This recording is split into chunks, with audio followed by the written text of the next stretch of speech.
मसीह यस्सु में आप सबको सलाम। उम्मीद करती हूँ कि आप सब ठीक ठाक होंगे। बाइबल स्टडी पर मबनी वीडियोस देखने के लिए चैनल को सब्सक्राइब करना और बेल आइकन के बटन को दबाना मत भूलें। तो बढ़ते हैं आज के टॉपिक की तरफ। हमारा आज का टॉपिक है वो ख़ास रिश्ता जो खुदा ने तख्लीक किया।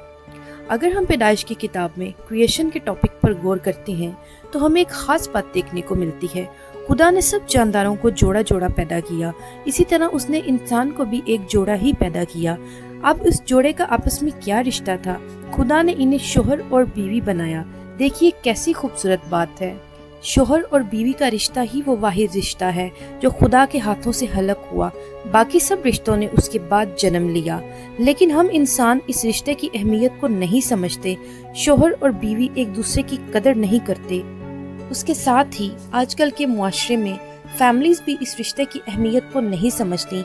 मियाँ बीवी एक दूसरे को बोझ समझते हैं, बस जिम्मेदारियां निभा रहे हैं, और बहुत सारे तो इस रिश्ते के बंधनों से भागकर तलाक की तरफ माइल हो जाते हैं।